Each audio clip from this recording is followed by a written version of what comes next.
When a person studies slavery, colonialism, and imperialism, they begin to see a pattern. They quickly realize that their oppressor likes to make the best men seem like they the worst monsters.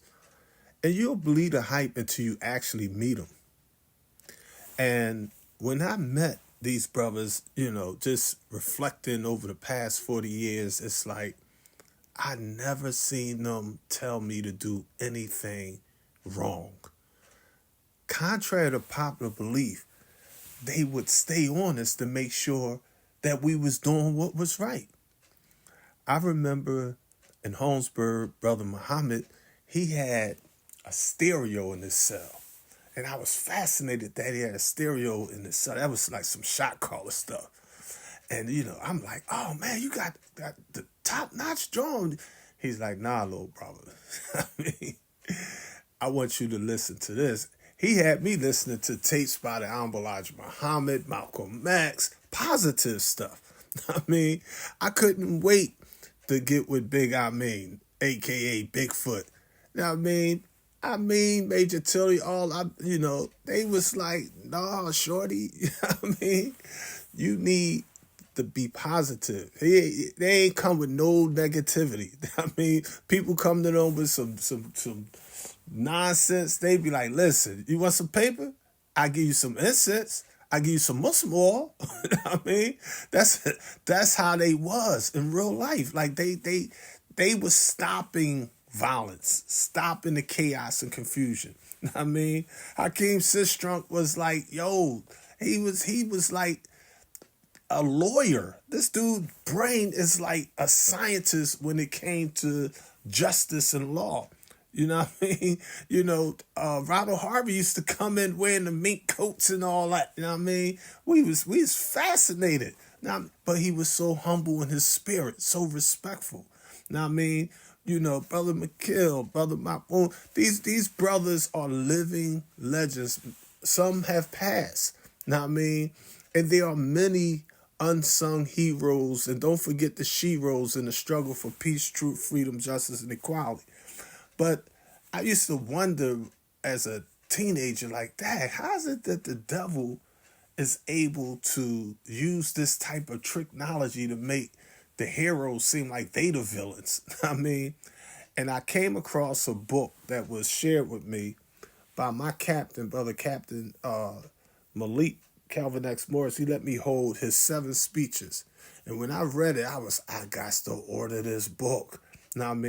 So I want to share something with these young boys in this day and time from the Honorable Elijah Muhammad's National Representative, Brother Minister Louis Farrakhan, in his book titled 7 Speeches, which is basically a compilation of 7 speeches that he gave. Every last one dynamic. Every last one is like the foundation if you're going to evolve and being a student follower of Honorable Elijah Muhammad and teach the message in this age of mess. Let's get into this. Minister Farrakhan. Interview by Joe Walker, New York editor of Muhammad Speaks, published in the 7 Speeches by Minister Louis Farrakhan, National Representative of the Honorable Elijah Muhammad in the Nation of Islam.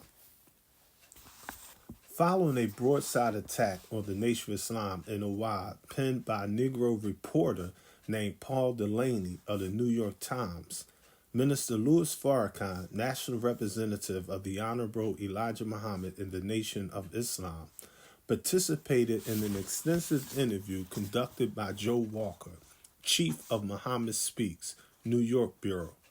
Delaney's New York Times article of December 6, 1973, charged that crime had become a part of the nation's activities, particularly in Philadelphia, New York, and New Jersey.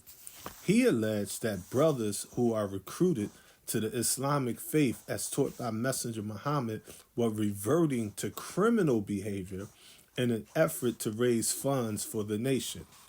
Earlier, this Washington, D.C. based reporter had written articles which sought to link the Nation of Islam with the slaughter of 7 Orthodox Muslims in the nation's capital and with other stories about alleged friction between the Nation of Islam and Muslim governments in the Middle East over Islamic philosophy and tradition.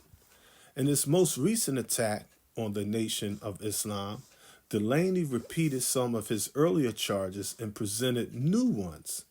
The new allegations included suggestions that the enterprises operated by the followers of the Honorable Elijah Muhammad were in economic trouble and were, in reality, mostly mom and pop stores. Delaney also opined that the Honorable Elijah Muhammad was ailing and that a power struggle would erupt when he died. Muhammad Speaks New York Bureau editor Joe Walker explored all of these charges with Minister Farrakhan and additionally discussed the growth and depth of the Nation of Islam's membership and its expanding businesses and schools. The interview with Minister Farrakhan, which appeared in a six-part series published in Muhammad Speaks, is one of the most far-reaching, informative, and candid rebuttals of the propaganda and lies spread against the Honorable Elijah Muhammad and the Nation of Islam, and one of the clearest explanations of the scope of the activities of the black Muslims in America published to date. Here is the complete text of that interview. Question by Joe Walker. How are the propaganda attacks which are occurring today different from those of the earlier decades? Answer by Minister Farrakhan. According to the study of propaganda and the object of propaganda, the aim of the propagandist is to affect the lives of his target by studying the psyche of his target, studying the mind of his target, studying the emotions of his target.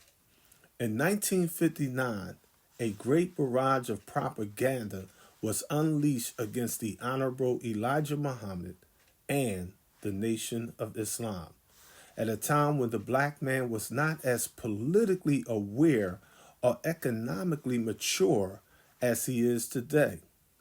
The aim of the propagandist was to influence mentally the black man as he was at that time.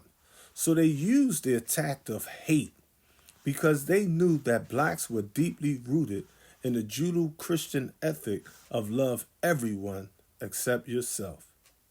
They used the attack of violence because they had trained their blacks to be nonviolent.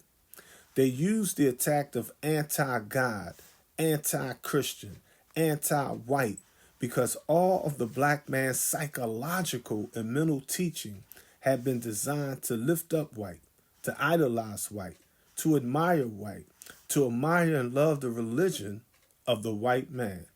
And so, those were the psychological tactics used by the propagandists at that time. But now, 14 years later, the black man is more sophisticated. He's much more politically aware. He is more international in scope. So the propagandists today must fight the Honorable Elijah Muhammad and the Nation of Islam with a much different strategy. So they realize that capitalism has been detrimental to every dark nation on the earth. So, by classifying the Honorable Elijah Muhammad's economic accomplishment under the heading of, quote, black capitalism, he subtly plants a seed suggesting that we are black exploiters of black. By using terms today such as misuse of money, crime, and by attacking us in our moral integrity, attacking the basis of what we portray ourselves to be before the world, he can undermine the accomplishments of the Honorable Elijah Muhammad and make us appear as he wants us to appear. To learn more, visit our website at www.noireport.online. And make sure y'all subscribe to our YouTube channel at #NOIReport. For now, the struggle continues. Assalamu alaikum. Peace to the gods, peace to the goddesses. I'm your brother in the struggle for freedom, justice, and equality, Brother Minister Ali Law.